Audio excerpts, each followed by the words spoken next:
कि ज़ातुल जम वाला मरीज़, हुज़ूर नबी करीम सल्लल्लाहु अलैहि वसल्लम ने इरशाद फरमाया कि अगर जो इस मर्ज़ में इंतकाल कर जाए तो उसको मकाम शहादत पे अल्लाह तबारक व तआला फाइज़ फरमाता है। कोई भी रूहानी इलाज के अलावा कोई भी इलाज डॉक्टर और हकीम के मशवरे के बग़ैर ना करें। नहमदु व नुसल्ली व नुसल्लिमु अला रसूलिहिल करीम, अम्मा बाद फ़अऊज़ु बिल्लाहि मिनश शैतानिर रजीम, बिस्मिल्लाहिर रहमानिर रहीम। मैं आपका मेज़बान हकीम नुमान अहमद गौरी आपके सामने एक बार फिर हाज़िर खिदमत हूँ। आज हमारी गुफ्तगू का जो मौजू है वो नमूनिया है, यानी ज़ातुल जम, जिसे हदीस मुबारका में ज़ातुल जम के नाम से या बताया गया है, ये नमूनिया है। इसके बारे में नबी करीम सल्लल्लाहु अलैहि वसल्लम ने इरशाद फरमाया कि नमूनिया का इलाज जो है आप ऊदुल हिंदी से करें, यानी उम्मे कैस रदी अल्लाह ताला अन्हु की उम्मे कैस रदी अल्लाह ताला अन्हुमा की रिवायत से हमें ये पता चलता है कि रसूल अल्लाह सल्लल्लाहु अलैहि वसल्लम ने तरगीब दी कि नमूनिया यानी ज़ातुल जम का जो इलाज है वो ऊदुल हिंदी से करें। ऊदुल हिंदी के बड़े फ़ज़ाइल हैं, हदीस मुबारका में इसकी बड़ी फ़जीलत बताई गई है और इसके बड़े फ़वाइद बताए गए हैं। हुज़ूर नबी करीम सल्लल्लाहु अलैहि वसल्लम ने इसके बारे में बताया कि ऊदुल हिंदी यानी ऊदुल हिंदी 7 बीमारियों में इसके लिए शिफ़ा है, यानी 7 बीमारियों की जो शिफ़ा का राज है वो ऊदुल हिंदी के अंदर मौजूद है, अगर हम इसे समझें और इस पर अमल करें तो। आज देखा गया है कि हमें कोई भी डॉक्टर या कोई तबीब, कोई हकीम हमारे मर्ज़ के मुतालिक कोई दवा तजवीज़ करता है, अगर वो दवा कहीं मिले मेडिकल पे या ना मिले, हम पूरी कोशिश करते हैं कि उसको लें, उसको ख़रीदें, उसको परचेज़ करें और उससे इस्तेमाल करके और शिफ़ा हासिल करें। हम इस तरफ जाते ही नहीं है कि तिब्ब नबवी के अंदर हुज़ूर नबी करीम सल्लल्लाहु अलैहि वसल्लम ने कई चीज़ें नहीं बल्कि बेशुमार, यानी तमाम बीमारियों की राज और तमाम बीमारियों से शिफा वाली चीज़ें हुज़ूर ने हदीस मुबारका में हमें बता दी है। अगर हम कोशिश करें कि हुज़ूर के फ़रमान पर अमल करें और हुज़ूर के फ़रमान का मुताला करें तो हमें कई ऐसी चीज़ें मिलेंगी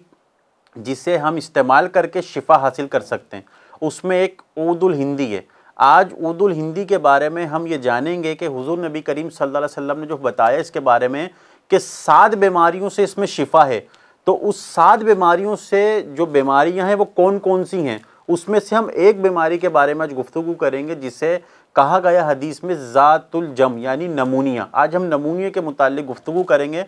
इस गुफ्तगू को मैंने बताने का मकसद भी ये था, मेरा बताने का मकसद भी ये था कि मौसम सर्द है और नमूनिया की बहुत ज़्यादा शिकायत है, और पाकिस्तान के जो सर्द इलाके हैं उसमें तो ये बहुत ही ज़्यादा फैला हुआ है नमूनिया। नमूनिया के जो असबाब हैं वो सिगरेट नोशी भी है, नज़ला ज़ुकाम भी है, सर्द मौसम में रहना और अपने आप को ढाँपना नहीं, कानों पर हवा लगती है, पाँवों पे ज़्यादा हवा लगती है, सीने पे ज़्यादा हवा लगती है। नौजवानों के मुकाबले में बच्चे और बूढ़े इस मर्ज़ में ज़्यादा मुब्तला होते हैं। तो नौजवानों को भी चाहिए कि अपनी आप की हिफाजत करें, और ज़्यादा वो लोग जो मोटर बाइक चलाते हैं क्योंकि हवा उनको बहुत ज़्यादा मुतासिर करती है। सिगरेट जो ज़्यादा पीते हैं, स्मोकिंग करते हैं, उनको तो बहुत ही ज़्यादा एहतियात करनी चाहिए कि उनके फेफड़े कमज़ोर हो जाते हैं, सूजिश हो जाती है उनके फेफड़ों में इन्फेक्शन हो जाता है। और ऐसे ही आज ट्रेंड ये चला है कि नौजवान लड़के और लड़कियां, ख़ास तौर पर स्कूल, कॉलेज, यूनिवर्सिटियों की जो तलबा और तालिबात हैं, इनमें ये ज़्यादा देखा गया है। सब नहीं होते, अक्सर लोगों में ये देखा गया है, और हम सोशल मीडिया और प्रिंट मीडिया के ज़रिए ये सब चीज़ें देखते रहते हैं। तो तजुर्बे और मुशाहिदे में भी ये बात है, मरीज़ हमसे राब्ते में हैं और मरीज़ जब आते हैं तो इस बात की शिकायत भी करते हैं कि फेफड़ों में इन्फेक्शन। अच्छा देखें, सिगरेट नोशी तो बिल्कुल आम हो चुकी है, शीशा इसकी ये भी एक सबब बन सकता है नमूनिया के मर्ज़ में मुब्तला होने के लिए। जो आजकल शीशा चल रहा है ये भी नुकसान देता है। ऐसे ही जानवरों को घास वगैरह देने के बाद, ये गांव देहात की मैं बात बता रहा हूँ, जानवरों को घास वगैरह देने के बाद ज़्यादातर वहीं नमी के अंदर रहना, या खेल कूद के बाद हरी घास जो होती है, पार्क वगैरह की जो घास होती है उसके ऊपर रहना या उसके ऊपर लेट जाना, ये भी इसका सबब में शामिल है। और गीले बदन पे, यानी गीला बदन है और गीले कपड़े उसके ऊपर पहन लेना, ये भी इसका सबब है। इसकी अलामत ये है कि खांसी होना, खांसी के साथ बलगम का आना, नज़ला ज़ुकाम, सर्दी लगना, बुखार ज़्यादा दिन तक रहना यानी ज़्यादा टाइम तक बुखार में मुब्तला होना, और मुंह से खून आना बलगम के ज़रिए या खांसी के ज़रिए, खांसी की शिद्दत यानी खांसी शिद्दत के साथ आ रही है आपको और आप इसके इलाज की तरफ नहीं जा रहे हैं, ये इसकी अलामत के अंदर शामिल है। और वो लोग जो मूज़ी अमराज में मुब्तला हैं, यानी मूज़ी अमराज वो के जो ऐसे अमराज हैं जिनका जान छुड़ाना मुश्किल है, या वो अमराज जो देर पा हैं, जैसे शुगर वाले मरीज़ हैं, ब्लड प्रेशर वाले मरीज़ हैं और दमे वाले मरीज़ हैं, इन लोगों को ये बीमारी असरअंदाज ज़्यादा कर सकती है बनिस्बत दूसरे लोगों के, क्योंकि इन बीमारी जो इन लोगों में जो बीमारी है, शुगर और ब्लड प्रेशर वाले लोग जो हैं, दमा वाले जो लोग हैं, इनकी जो है क़ुव्वत मुदाफ़ियत भी कमज़ोर हो जाती है। और इस बीमारी की में जो अलामत है वो यानी नमूनिए में ब्लड प्रेशर लो भी होता है, अक्सर रहता है। तो हदीस मुबारक के अंदर आया, हुज़ूर नबी करीम सल्लल्लाहु अलैहि वसल्लम ने फरमाया कि जो नमूनिए की वजह से इंतकाल कर जाए या जो नमूनिए की वजह से फोत हो जाए, तो हुजूर ने उसके लिए खुशखबरी भी दी है कि वो शहीद है, उसको शहादत के रुतबे पे हुजूर नबी करीम सल्लल्लाहु अलैहि वसल्लम की हदीस मुबारक में फाइज किया गया।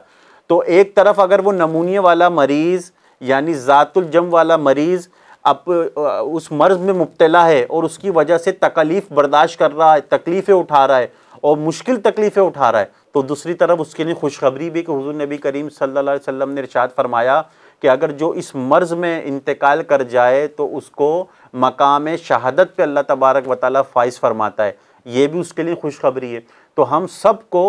और बशमुल जो बीमार हैं उनको और जो बीमार नहीं है उनको, दोनों अक़साम के अफराद को, लोगों को कोशिश करनी चाहिए कि एहतियात बहुत बड़ी चीज़ है, मर्ज़ से पहले एहतियात कर लें तो बहुत ही मुनासिब है कि वो मर्ज़ से पहले उसकी तदबीर इख्तियार कर लें ताकि उस मर्ज़ में मुब्तला ही ना हो वो, और वो तकलीफ़ से भी वो बच जाएगा। अब मैं इसके लिए एक नुस्खा तजवीज़ करता हूँ घरेलू इलाज के तौर पे, घर में आम है ये नुस्खा, आपको मुयस्सर हो जाएगा, मिल जाएगा। देसी अंडा लें, देसी अंडे को बॉयल करके उससे जर्दी हासिल कर लें। जब आपने देसी अंडे की जर्दी हासिल कर ली तो 10 तोला शहद ले लें और 2 रत्ती ज़ाफ़रान लें, यानी एक देसी अंडा, 10 तोला शहद और 2 रत्ती ज़ाफ़रान। पहले ज़ाफ़रान को आप कलर कर लें यानी उसका पाउडर बना लें, उसके बाद शहद में शामिल कर लें यानी शहद और ज़ाफ़रान का ये पेस्ट हो गया, इसको अलग रख लें। फिर एक देसी अंडे की जो जर्दी आपने उबालने के बाद उससे हासिल करी अंडे से, उसको शहद के अंदर शामिल करके खूब अच्छी तरीके से कलर कर लें, हाथ से करें कलर और मिक्स कर लें इसको। उसके बाद आधी चमचा सुबह और शाम ये मर्ज़ में जो मुब्तला हैं ज़ातुल जम यानी नमूनिया वाले अफराद इस्तेमाल करें। अल्लाह तबारक व तआला की ज़ात से कवी उम्मीद है अल्लाह ताला उनको शिफा अता फरमाएगा। और जो ऊदुल हिंदी के बारे में हम पीछे समात कर चुके हैं कि हुजूर ने जब हदीस में बताया कि 7 अमराज में इसके लिए शिफा है और उस 7 में से एक नमूनिया है, तो उसको अब इस्तेमाल कैसे करें। जब हुजूर ने तस्करा कर दिया, हदीस मुबारक में आ गया, हुजूर की सुन्नत से हमें पता लग गया और तमाम सहाबा और सहाबियात ने इसको इस्तेमाल किया और उससे भी हमें पता लगा, तो ऊदुल हिंदी के बारे में यह है कि उसको ऊदुल हिंदी को पानी में डालकर जोश दे लें, जुशांदा तैयार करें। जब वो जुशांदा आपका तैयार हो जाए तो उसकी स्टीम लें यानी उसकी भाप लें, उसकी भाप लें और उससे जो लुआब है उसका यानी जो एक पेस्ट उसका बन गया, उस पेस्ट को अपने सीने के ऊपर लगाएं, उस पेस्ट को तो यानी मरहम के तौर पे उसको सीने पे लगाएं और सीने को अपने कवर कर लें। ये ऊदुल हिंदी के बारे में हैं। मुफ्ती अहमद यार खान नईमी रहमतुल्लाहि ताला अलैह ने मिरातुल मनाजी किताब में इसकी तशरीह करी और इसके बारे में बताया। अल्लाह तबारक व तआला से उम्मीद है अल्लाह तबारक व तआला हमें इसका बेहतरीन अजर व सवाब अता फ़रमाए और हमें कोशिश करनी चाहिए कि कोई भी रूहानी इलाज के अलावा कोई भी इलाज डॉक्टर और हकीम के मशवरे के बग़ैर ना करें। अगर आप इसे मर्ज़ में मुब्तला हैं तो अपने मुआलिज से रब्ता करें, उनसे मशवरा करें। अगर वो आपको कोई तजवीज़ करें और जो नुस्खा हमने बताया अगर वही न तजवीज़ करते हैं और आपकी कैफियत के मुताबिक कहते हैं आप जारी रखें, तो उसको बिल्कुल आप इस्तेमाल कर सकते हैं। अगर आप हमसे अपनी जिस्मानी मसाइल के मुतालिक रब्ता करना चाहें तो हमसे आप रब्ता कर सकते हैं, इंशाअल्लाह उससे आपको हम रहनुमाई दे देंगे। अस्सलामु अलैकुम वरहमतुल्लाहि वबरकातुहू। वन हेल्थ की वीडियोस देखने के लिए हमारा चैनल सब्सक्राइब कीजिए और बेल के आइकन को क्लिक कीजिए ताकि आप हमारी तमाम आने वाली वीडियो से बाखबर रह सकें।